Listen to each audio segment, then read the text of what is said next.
He was never meant to be found. 3 U.S. Marines lay broken and bound beneath a forgotten bridge, buried deep in the wastelands of the Arizona desert. Left for dead as the night cold crept across the sand. And yet, out of the silence, came something no one could have foreseen, a lone German shepherd, limping but determined, eyes glowing with a fire not born of instinct but something higher. He carried no badge, no collar, no handler, only a mission etched deep in his soul. What he did next wasn't training. It was faith. Because the little girl who followed him, she wasn't a rescuer. She was just 11. But her heart carried the kind of belief most grown-ups had long forgotten. This isn't just a story about survival, it's about the miracles God still writes, using paw prints and a child's courage. Before we begin, tell me, where are you watching from? Type your city in the comments. And if you believe that sometimes heaven sends help on 4 legs, hit subscribe and type amen below. Red Hollow was the kind of town where the wind did most of the talking. A place on the edge of the Mojave where silence seemed permanent, where the desert dust clung to everything, cars, fences, even people's souls. The sun that evening was fading behind the jagged mountains, stretching long, rust-colored shadows across the cracked earth. The air was thick with leftover heat, but the light had shifted from gold to a deep, bruised orange, the color of endings. Just beyond the last paved road stood Dust Bridge, an old iron skeleton from another time. Long abandoned, rusted, and groaning under its own weight. It straddled a dry ravine, choked with sagebrush and forgotten stones, a place the locals whispered about but never dared to visit. And beneath that bridge, in the half-light of dying day, 3 young men lay tied and gagged. Cal Morrison, 28, bore the look of a man who'd carried too much for too long. Broad-shouldered, skin darkened by years beneath the desert sun, and eyes dulled with pain. His left leg was twisted unnaturally beneath him, his khaki pants soaked in blood. He'd served 2 tours overseas before joining a quiet federal task unit that hunted smuggling networks crossing through forgotten border towns. Duty was his compass, it had been forged in loss. His younger brother had vanished 3 years earlier during an undercover mission, and ever since, Cal's purpose had been fueled by vengeance and loyalty in equal measure. Beside him was Jesse Tran, 25, smaller, leaner, but razor-sharp. His short black hair was matted with blood, his deep brown eyes closed, face bruised and swollen. The son of Vietnamese immigrants from Seattle, Jesse had joined the Marines straight out of high school, driven by the need to prove himself. He was the thinker of the team, fluent in patterns, signals, the quiet language of danger. But now, he was unconscious, his lips cracked, his breath shallow. The third, Miguel Miggs Serrano, 26, had been the spirit of every unit he'd ever joined. Loud, loyal, and unbreakable, his laughter had carried men through nights darker than this one. His mop of dark curls was now matted with dirt, his easy grin hidden behind a bloodied gag. His arms strained against the cords digging into his wrists, muscles trembling, veins rising, fury alive even through the pain. They had been tracking a string of desert drops, drugs, weapons, and cash moved through forgotten mining trails and dry creek beds. The trail had led them here, to Red Hollow, and to a contact who'd turned traitor. The ambush had been brutal and silent. A strike from behind, a few seconds of chaos, then blackness. Now, hours later, they waited beneath the bridge, beaten, tied, and forgotten by the world above. Miles away, in the quieter edges of Red Hollow, the day was ending differently. A small stucco house sat surrounded by wilting cactus and a leaning wire fence. In its front yard stood Luna Mayfield, an 11-year-old girl with messy chestnut braids and sun-freckled skin that blushed red under the desert light. Her green eyes, bright, searching, were the same as her mother's once had been. Luna lived with her grandfather, Harley Mayfield, a retired military field medic turned local veterinarian. The house was small, the air smelled faintly of hay and disinfectant, and every corner held the memory of a once busy life slowed by time.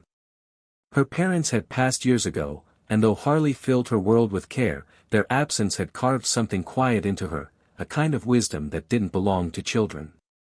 She didn't talk much, but when she did, people listened. Her afternoons were spent tending to injured birds and lizards Harley brought home, or sketching in her old notebook under the shade of the chicken hutch. But the one constant in her world, her truest friend, was Brisket. A 7-year-old German shepherd with a coat that shimmered gold and black under the sun and eyes the color of embers. He'd once been Harley's K-9 partner back in his field medic days, working along the southern border until a gunshot wound ended his service. Since then, he'd become Luna's protector, teacher, and shadow. He moved like a soldier, but rested like a guardian. Brisket had taught Luna how to listen to the quiet, to hear what others ignored. That evening, she sat cross-legged near the chicken coop, sketching the horizon when Brisket stiffened. His ears pricked, his nose lifted toward the dying light. A low growl rumbled in his chest, not angry, just alert. "What is it, boy?" Luna whispered, rising to her feet. The dog didn't move. He stared toward the horizon, where the desert bled orange and red. Then, suddenly, he barked once. Loud. Sharp. "Brisket?" Luna's voice trembled. He barked again, lower this time, then began pacing along the fence line, his gaze fixed on something unseen beyond the fading heat waves. His tail was stiff, his muscles coiled. "I don't see anything," she murmured. Brisket turned toward her, eyes burning with urgency, then bolted. Straight through the side of the chicken wire fence she'd forgotten to latch. "Brisket," she screamed, chasing after him. "Brisket, wait." But the shepherd was already gone, disappearing into the golden haze, heading straight toward the skeletal outline of Dust Bridge. Luna stood frozen in the fading light, her heart hammering as the desert wind swallowed her voice. The sun sank behind the ridge, and with it, warmth vanished. The desert was no friend at night, it was a thief. It stole heat, hope, and time. And under that bridge, 3 men clung to life as the cold came for them. The sun had vanished completely beyond the ridge, and with it, the warmth was gone. The Mojave night moved in fast, sharp, breathless, merciless. It turned the sand brittle and the air thin. What had been a burning wasteland by day was now an open grave of cold and silence. Beneath the forgotten bridge, shadows stretched like living things, wrapping around the steel beams and the 3 bound men below. Cal Morrison was the only one still conscious, though barely. His leg pulsed with a dull, steady ache that had long since crossed into numbness. Blood had dried thick across his thigh, and every heartbeat sent a faint shiver of pain through his body. His head rested against a rusted girder that groaned softly in the wind. He'd stopped trying to count the hours. Down here, time didn't pass, it only lingered. Jesse Tran lay slumped to Cal's left, still as a shadow, his chest rising only when Cal strained to listen for it. Miguel Serrano was on the other side, muttering weakly behind the gag, his body twitching in half-conscious spasms. Cal had seen plenty of ugly things in his life, deserts, war zones, aftermaths, but this felt different. This wasn't battle. This was erasure. Then, faintly, he heard something. A sound that didn't belong to the desert. Not wind. Not the shifting of stone. Something alive. A bark. Once. Short. Sharp. Cal's eyes fluttered open, unfocused. For a second, he thought his mind was playing tricks, that maybe he was slipping past reason. But then came a second bark, louder, closer, followed by the quick scrabble of paws against loose gravel. From the shadows beyond the rusted support beams, a shape appeared, low, moving with purpose. A large dog, his coat flickering between shadow and moonlight. He limped slightly, but his stride was sure, deliberate. His eyes glowed amber beneath the fading light. The shepherd stopped 3 feet away, his breath steaming in the cold. His nose twitched as he sniffed the air, following the copper tang of blood. Then he moved forward, slow, controlled, until he reached Cal's side. Cal's breath caught. He wanted to speak, but the gag muffled every sound. The dog tilted his head, studying him with a kind of intelligent focus that no wild animal possessed. Then, without hesitation, the shepherd began to work. He sniffed along Cal's leg until he found the source of blood, then began gently licking the wound, cleaning it, warming it. The contact was sudden, shocking. Cal flinched at first, then relaxed as warmth returned to the cold skin of his thigh. A sound escaped him, a broken, muffled laugh behind the gag. For the first time since the ambush, hope didn't feel like a lie. The dog looked up briefly, ears flicking, and barked once, sharp and commanding, as if demanding a response. Then he moved to Jessie, nudging the unconscious Marine's shoulder with his nose. When Jessie didn't stir, the shepherd barked again, pacing in circles, restless and alert. He was searching, assessing, just like a trained medic would. Cal's vision blurred as he watched. The dog was older, that much was clear. There was a slight hitch in his back leg, a scar running through the fur near the hip. But there was precision in his movements, an echo of training, discipline, purpose. The shepherd returned to Cal, pressed his warm body against the Marine's side, and lay still, sharing what little heat he had left. Cal closed his eyes, exhaustion overtaking pain.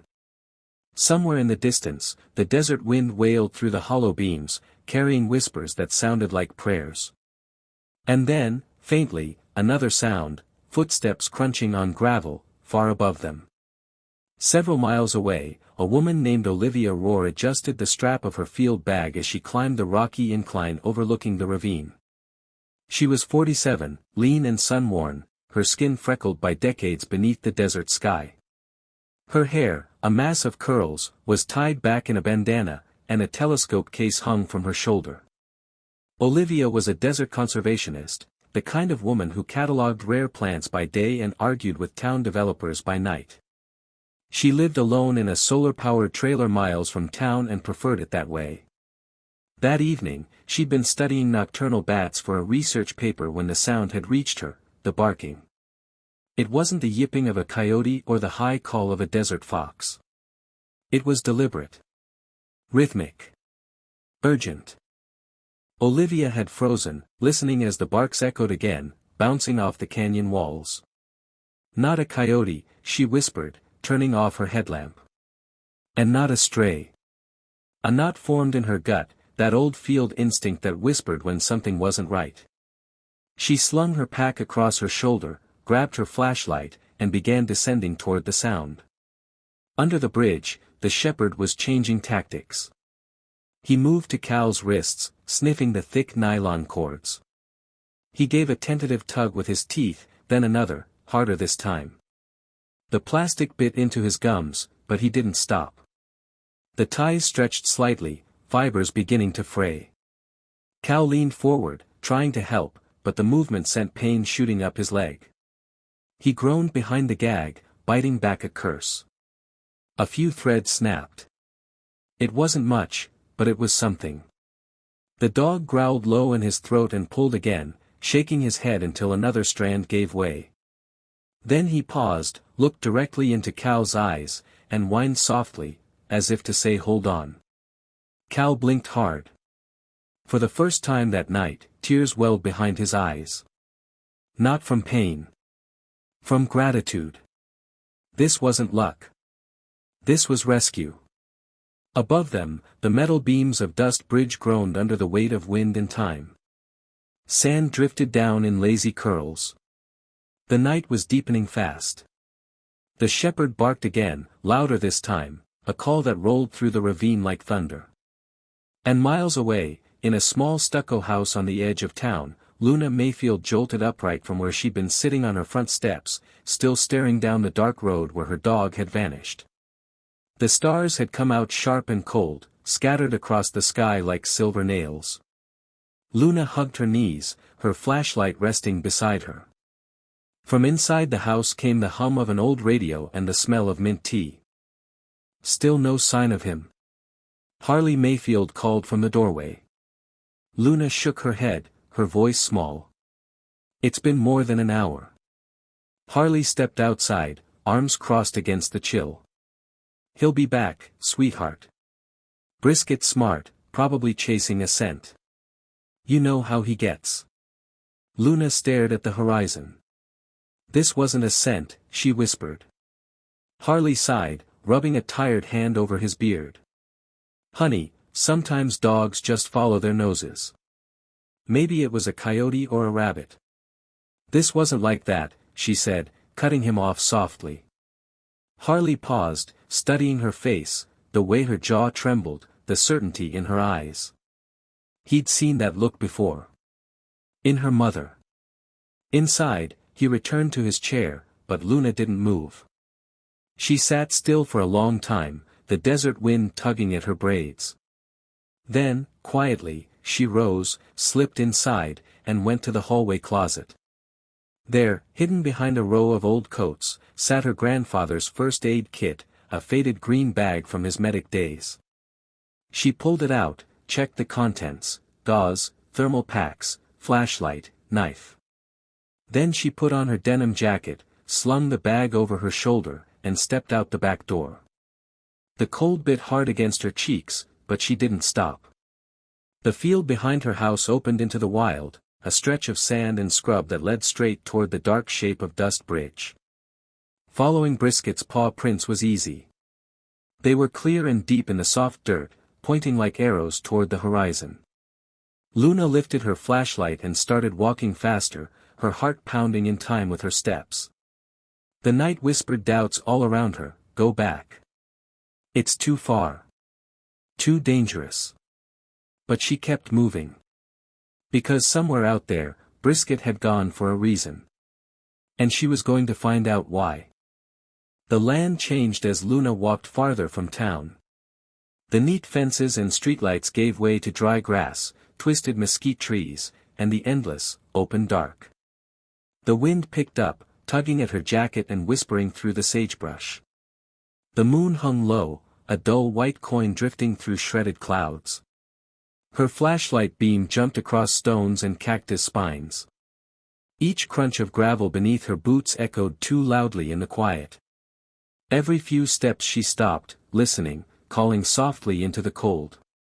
Brisket. No answer. Only the wind. Her throat was dry. Fear coiled inside her chest, but she pushed it down. Brisket had never run like that before, not once. He'd chased scents, sure, but never without checking back.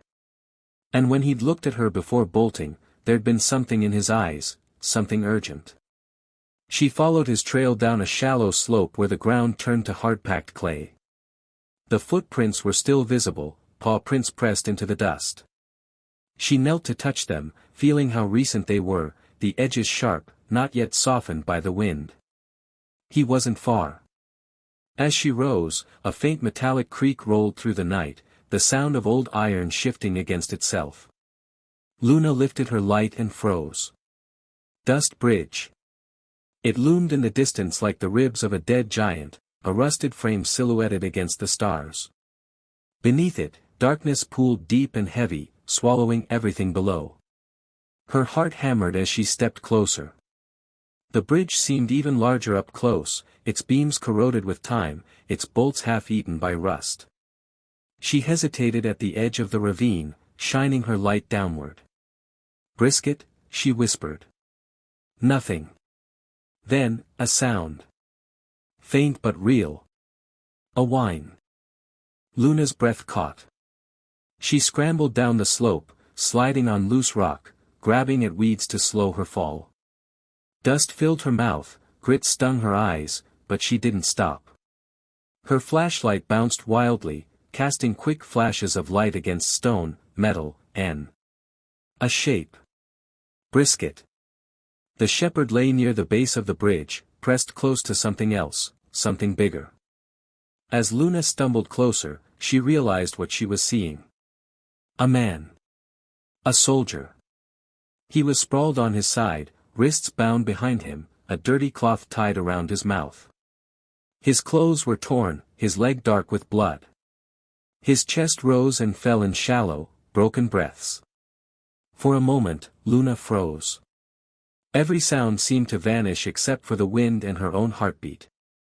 Then she moved, dropping to her knees beside them. "Brisket," she whispered. The dog didn't move, only lifted his head slightly, ears twitching. He gave a soft, low whine and licked the man's wrist, as though trying to comfort him. Luna's hands trembled as she reached forward, her small fingers brushing the man's shoulder. He stirred weakly, eyes fluttering open. Their gazes met, his, clouded with exhaustion and pain, hers, wide with shock and determination. He tried to speak, but the gag muffled his words. Luna leaned closer. "Hold on," she whispered, voice shaking. "I'll help you." Her fingers fumbled with the knot behind his head, tugging until the fabric loosened and fell away. He gasped, coughing, the sound raw and broken. His lips moved, barely forming words. "Help, us." Luna blinked, stunned. "Us?" She turned the flashlight slowly, sweeping the beam across the ground. That's when she saw them, two more figures, tied and motionless in the shadows. 3. Her heart nearly stopped. She crawled toward the nearest one, a young man with dark hair and bruises covering his face. His breathing was shallow but steady. The third man lay half on his side, his arm twisted behind him, his face streaked with dried blood. They were alive. Barely. She looked back at Brisket. "You found them," she whispered, her voice breaking. "You really found them." The dog's tail thumped weakly once against the dirt. Luna took a deep breath, trying to calm the panic rising in her chest. Her grandfather's voice echoed in her head, steady, instructive, the way he'd been when he taught her first aid. "Breathe first. Think next. Then act."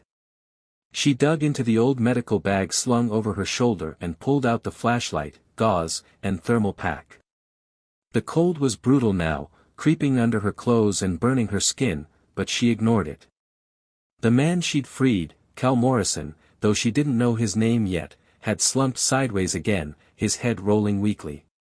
His skin was pale, his lips cracked. She reached for his neck, pressing her fingers gently until she found a faint, sluggish pulse. "Okay," she murmured. "You're still here. Stay with me." She cracked the chemical seal on the thermal pack and tucked it under his arm. The warmth spread slowly.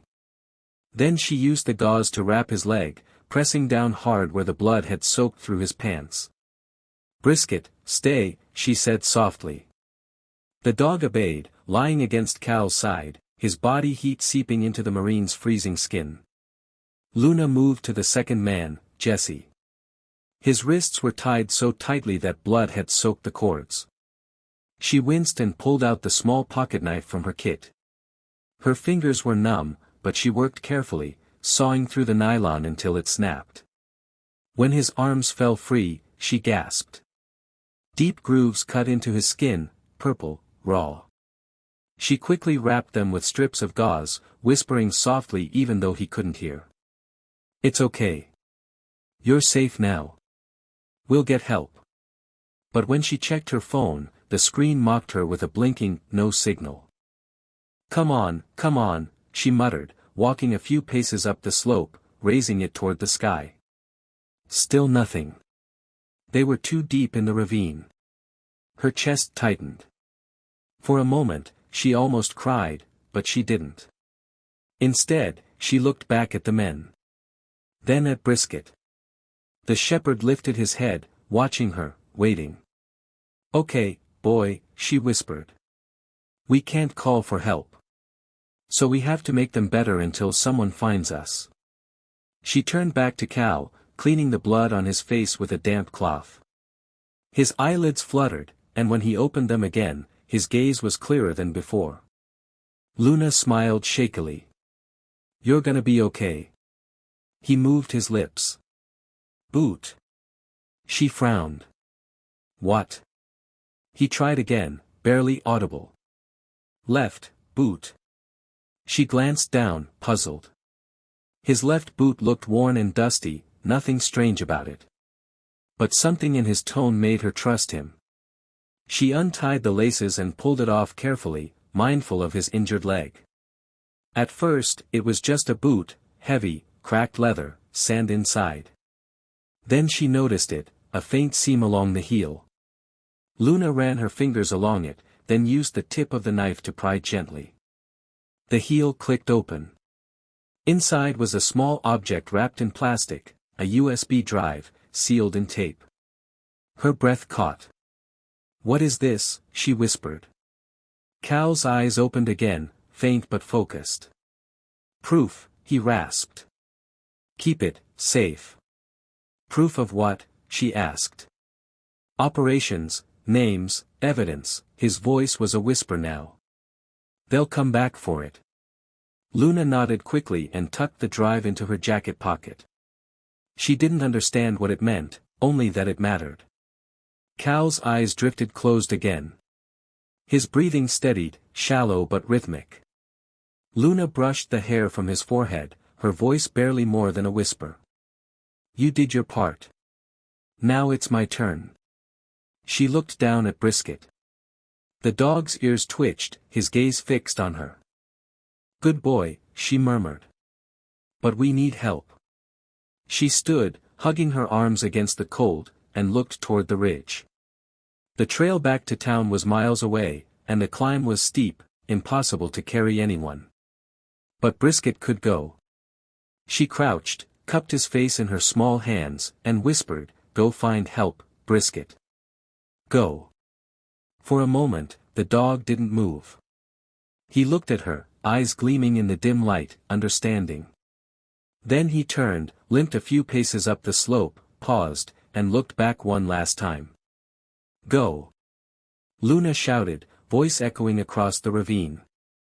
And he did. Brisket vanished into the desert night, his paws kicking up thin clouds of red dust, heading toward a forgotten outpost only he remembered. The wind had grown cruel. It tore through the ravine like a living thing, clawing at the bridge and whistling through its rusted ribs. The night no longer just chilled, it bit. But Luna didn't move from where she knelt beside the wounded men. Her hands were numb, her teeth chattered, but her focus never broke. She checked Cal's pulse again, then Jesse's. Both still faint, both still alive. Miguel had begun to stir, his body twitching as a low groan escaped through the gag. "It's okay," Luna whispered, her voice trembling but steady. "You're safe. Brisket's getting help." She didn't know if she was saying it for them or for herself. Above her, the desert sky stretched endless and empty.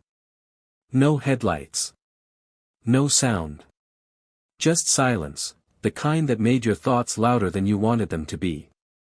Far across the ridge, Brisket ran. Each step sent shocks of pain through his hind leg, but he didn't stop. He moved on instinct, not just the training buried in his bones, but the pull of purpose. His breath came fast, clouds forming in the freezing air as he bounded through thorn and sand. He knew this path. The scent of old metal and machine oil carried on the wind like a memory. Once, long ago, he'd come this way during a training exercise with Harley, a simulated rescue at a forgotten place called Echo Post. That name had stayed with him, the way only a dog's memory could hold on to a place, by smell, by sound, by feel. The climb grew steeper. Brisket slipped once, claws scraping stone, but he caught himself and kept going. The desert around him was dead quiet except for the hiss of wind through dry grass. He was close now. At the top of the ridge, he paused, sides heaving, and stared ahead. Echo Post stood like a bunker carved into the land, a squat concrete structure half buried in sand and time. One window still had its cracked pane, but the rest were hollow, empty sockets staring out into the void. A crooked antenna jutted from the roof, and beneath it, bolted into the wall, was an old mechanical siren box, a relic from decades past. Brisket limped toward it, ears pinned back against the wind. The door to the post swung loosely on rusted hinges, creaking as it moved. Inside, moonlight spilled through the cracks, painting everything in silver. The air smelled of dust, oil, and ghosts. He found the wall-mounted box easily. The red metal casing was faded, its paint peeling. At the bottom hung a frayed length of rope, rough, old, but still whole. Brisket stood on his hind legs, bracing his weight, and bit down on the rope. It didn't move. He tugged again, harder this time, growling low through his teeth. The fibers creaked but held. He pulled once more, putting everything into it, the strength left in his shoulders, the fire in his chest. The rope snapped tight. For a moment, there was only the sound of the wind. Then, deep within the siren box, gears began to turn, slow, grinding, then faster. A metallic howl tore through the silence. The siren screamed to life, long and hollow, echoing across the entire valley. Its cry rolled through the canyon like thunder, bouncing off the cliffs, cutting through the desert air until even the wind seemed to pause and listen. Down in the ravine, Luna flinched, dropping her flashlight. The wail was deafening, rising and falling like the call of something ancient. She looked up, eyes wide. "Brisket," she whispered, realization dawning. "You did it." The sound carried for miles, slicing through the emptiness of Red Hollow, into sleeping homes and silent roads, waking those who had learned long ago to ignore the desert's strange noises. But this one people remembered. In a small cabin on the foothills west of town, Clara Monroe had been halfway through pulling on her coat when she heard it. The wail cut through the stillness, distant but unmistakable.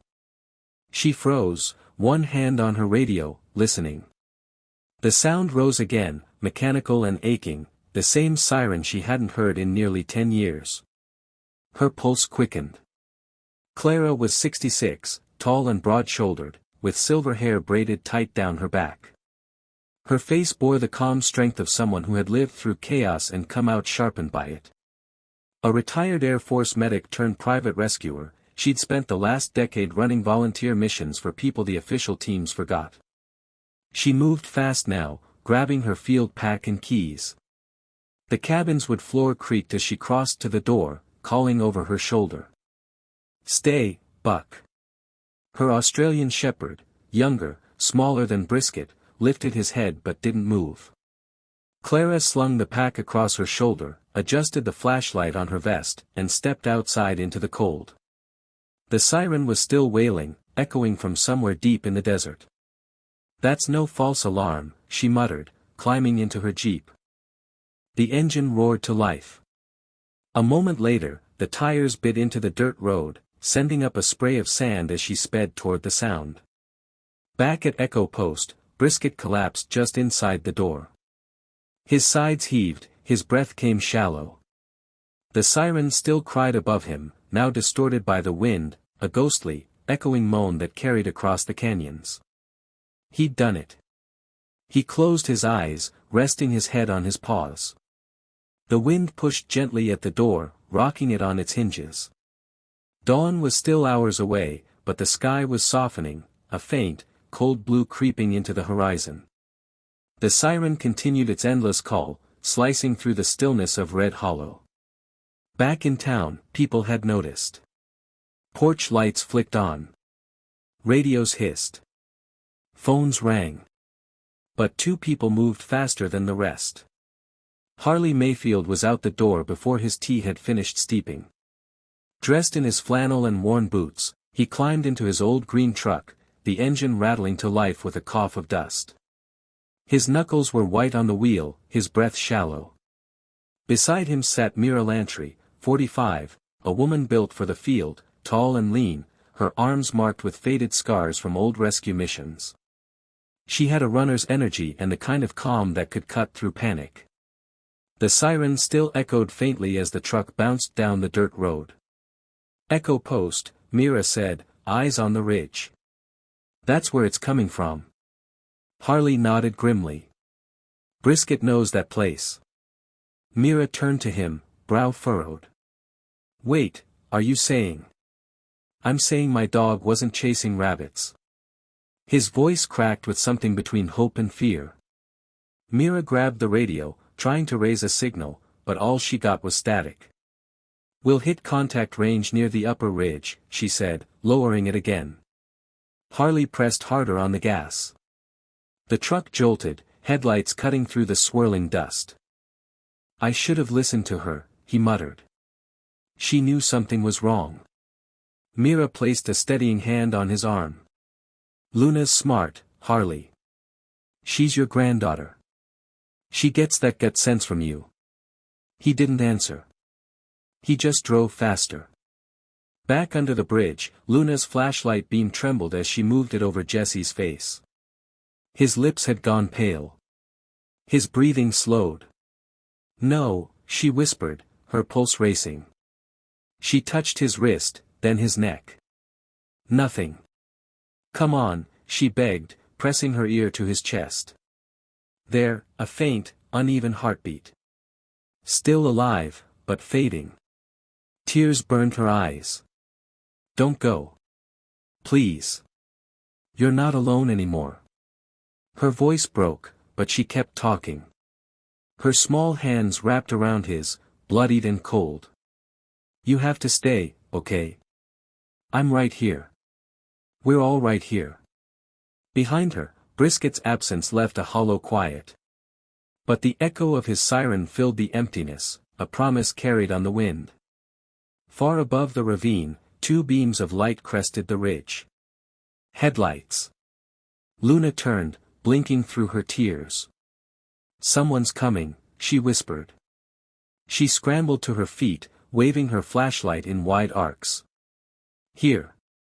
Down here," she screamed, her voice cracking in the cold air. The truck's lights found her, blinding for an instant, before it slowed to a stop near the bridge.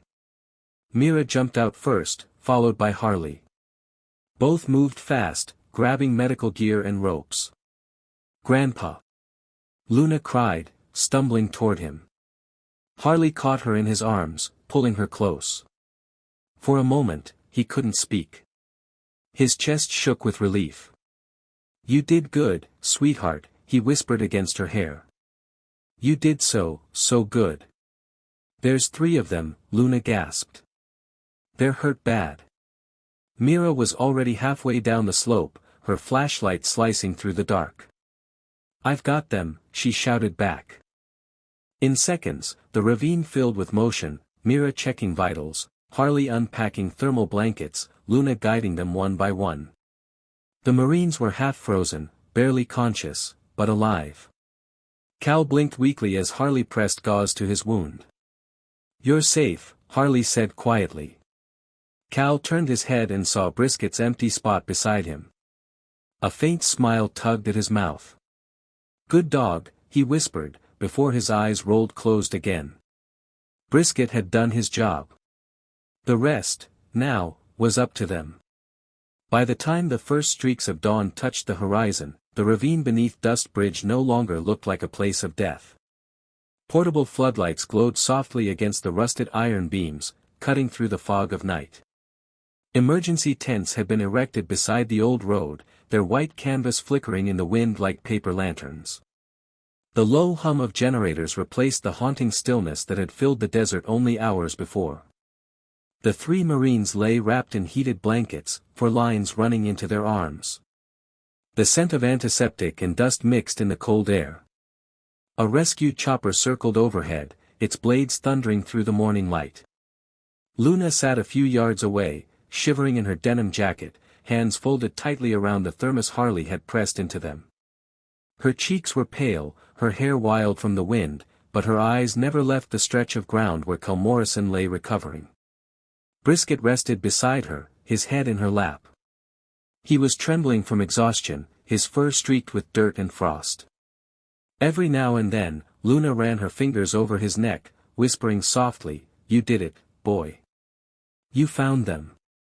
Across from her, Harley stood beside Mira, speaking quietly with the paramedics as they checked the Marine's vitals. Cal stirred first, his eyes fluttering open beneath the glare of the floodlight. His face was pale, but the focus had returned. "Where?" his voice cracked. Harley knelt beside him, one hand steady on his shoulder. "You're safe, son. Red Hollow Rescue Unit. You've been down there for a while. Cal blinked, as if trying to process it all. Then he looked to the side and saw Luna, small, tired, and watching him from the shadows, and just behind her, Brisket, curled like a sentry. He managed a faint smile. "That dog," he murmured. "He found us." Harley nodded. "That, and my granddaughter." Cal's lips moved again, barely a whisper. "Good team." Mira approached with her medical pack, crouching beside Harley. "We need to get them on the ridge for evac. Pulse is stabilizing but they're dehydrated and hypothermic. We've got about 10 minutes before the chopper sets down." Harley rose and looked toward Luna. "Come on, sweetheart. You did your part." But Luna didn't move. Her eyes were fixed on something, the small, silver flash of the USB drive she'd tucked into her jacket earlier. It caught the morning light as she turned it in her fingers. Cal noticed. His eyes sharpened. "You kept it?" Luna nodded quickly. "You told me it was important." Harley's gaze flicked between them. "What is that?" Cal swallowed, his voice hoarse. "Proof. Of the men who set us up. Supply routes, names, everything. We were tracing a network, smugglers using old mining roads. We got too close." He coughed, breath hitching. "They didn't just leave us out there to die. They wanted this buried with us." Mira exchanged a look with Harley, then knelt beside Luna. "You did the right thing, kiddo. We'll keep it safe." Luna nodded, slipping it into Mira's hand. For the first time since she'd left home, she allowed herself to breathe. The sound of rotor blades grew louder. Dust swirled through the canyon as the helicopter began its descent, whipping through their clothes and hair. Luna shielded her eyes, Brisket pressing close against her legs. As the paramedics loaded the Marines onto stretchers, Cal turned his head toward her once more. "Hey, kid." She stepped closer, leaning in to hear him over the roar. "Brave move," he said weakly. "Don't ever lose that." Luna gave a tiny nod, her eyes wet. "You're welcome." 2 hours later, the temporary medical outpost buzzed with quiet chaos. The Red Hollow Community Center, usually a dusty hall for town meetings, had been converted overnight into a triage unit. Inside, the air was thick with the smell of disinfectant, the hum of generators, and the soft murmur of voices. 3 hospital cots lined the main floor beneath rows of hanging lamps. Cal lay on the nearest one, his leg cleaned, stitched, and wrapped in thick gauze. Jesse and Miguel rested nearby, their faces pale but alive. A nurse moved between them, Nora Lou, a calm woman in her 30s with quick hands and sharp eyes. Her black hair was tied neatly back, a small silver pin glinting on her scrub top. She'd been called in before dawn and hadn't stopped since. Cal stirred as she adjusted his fore. "Easy," Nora said softly. "You're lucky to be breathing." His voice rasped out of him. "The drive, where is it?" Before Nora could answer, Mira stepped inside, carrying a folder and her radio. "Right here," she said, holding up the small plastic bag containing the USB. "Sheriff Braddock's team is decrypting it now." Cal exhaled slowly, closing his eyes. "Good. What's on it?" Mira asked, pulling up a chair. "Everything," Cal murmured. "Supply drops, routes, payment ledgers. They've been moving shipments through the old quarry roads. Nobody checks those anymore." Mira frowned. "So that's why you came through Red Hollow?"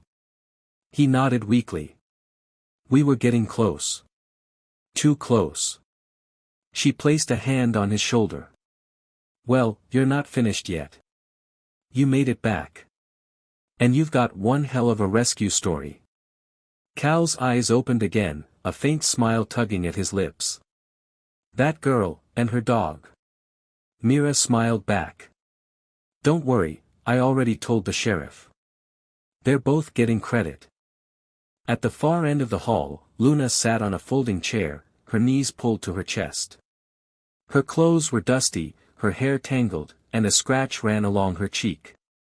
Harley stood beside her, one hand resting protectively on her shoulder. The doors to the center swung open. Sheriff Dean Braddock, a sturdy man in his late 50s with a graying beard and sun-leathered skin, entered holding a small tablet. His uniform was half-buttoned, his badge dusty from the drive, but his expression carried the kind of energy that came with good news. He gave Harley a nod before turning to Mira and Cal. "We got it," he said. "The drive's real. Full of names, maps, transactions. These guys were using abandoned quarry routes to move product, hiding shipments in old mining crates. We've already got 2 search teams en route to the last coordinates." Cal exhaled in relief. Braddock crouched in front of Luna, softening his tone. "You know, young lady, I've been doing this job a long time. But I've never seen anything quite like what you pulled off tonight." Luna looked down, cheeks pink. "Brisket did most of it." Braddock smiled. "Maybe so. But without you, nobody would have known what he found." He glanced toward Harley. "She's got your instincts." Harley chuckled quietly, pride shining through his tired eyes. "She's got more than that. She's got her mother's heart." Just then, the front doors opened again. A rush of cold air swept through as Daniel and Jillian Mayfield, Luna's parents, burst inside. "Luna!" Jillian ran forward, falling to her knees in front of her daughter. "Oh, thank God." She pulled Luna into her arms, trembling with relief. "Are you hurt? What were you thinking? You could have been killed." Luna didn't answer right away. Her face was buried in her mother's shoulder. Daniel stood behind them, tall, solid, eyes red with exhaustion. "Sweetheart," he said quietly, his voice tight. "You scared us half to death." Before Luna could speak, Harley stepped in, his tone firm but calm. "Easy now," he said. "I'm not saying what she did was safe, but she saved 3 men tonight. She and that dog of hers." Daniel looked at him, torn between anger and pride. "She followed her gut," Harley continued. "She did what she thought was right. If you're going to scold her, you might as well scold me, because I raised her that way." Jillian exhaled, eyes softening. She looked at Luna and brushed the hair from her face. "You really did save them?" Luna nodded quietly. "They needed help.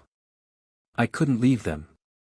Jillian hugged her tighter, whispering through tears, "You're braver than I ever was." Across the room, Sheriff Braddock's radio crackled. He lifted it to his ear, listening. His expression sharpened. "We've got confirmation," he said after a moment. "Units found the quarry site, crates, maps, everything. It's over."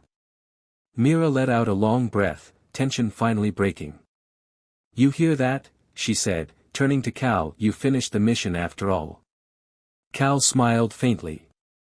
"No. She did." He nodded toward Luna. Everyone turned to look at her, the small girl sitting beside her dog, her hand resting gently on Brisket's head. Outside, the first rays of sunlight crept over the mountains, flooding the desert with gold. The night was finally over. 31 days had passed since that frozen night beneath Dust Bridge. The desert had begun to change again.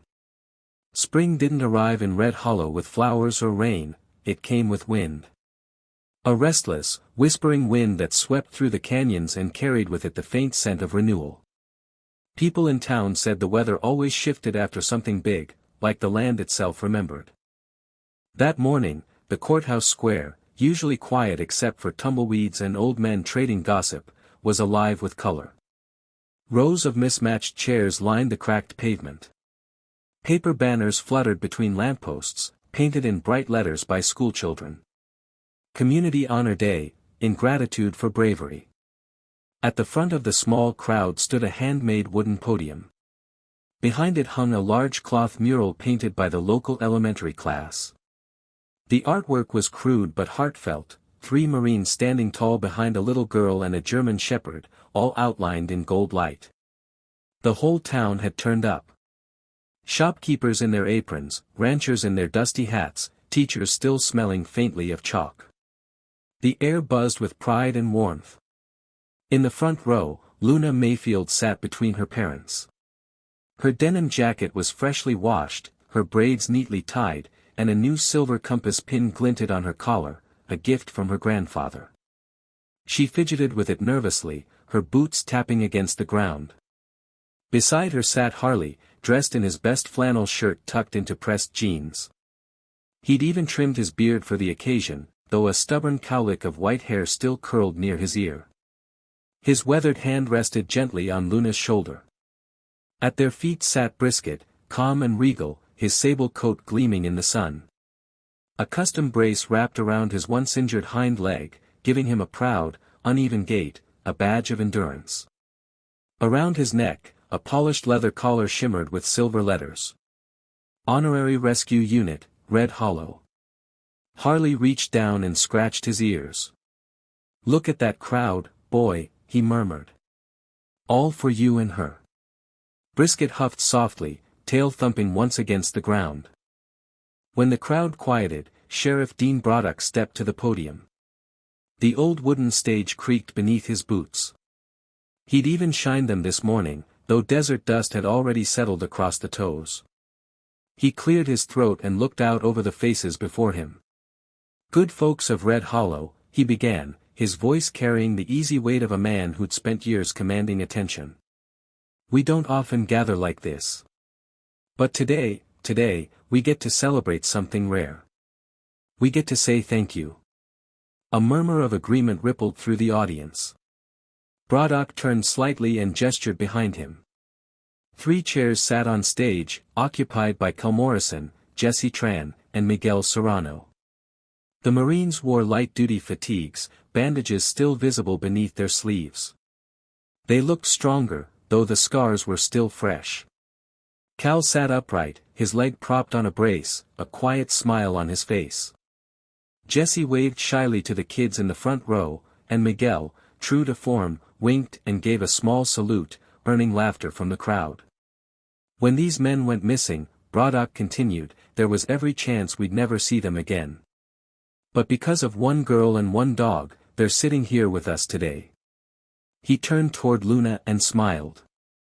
"Luna Mayfield, would you come up here, please?" The applause began slowly, then grew until it filled the square. Luna froze, startled, then looked at her grandfather. Harley leaned close and whispered, "Go on, honey. You've earned this." Her face flushed pink as she stood, smoothing her jacket. Brisket rose too, tail wagging as if he understood. Together they walked to the stage, the crowd parting for them like a tide.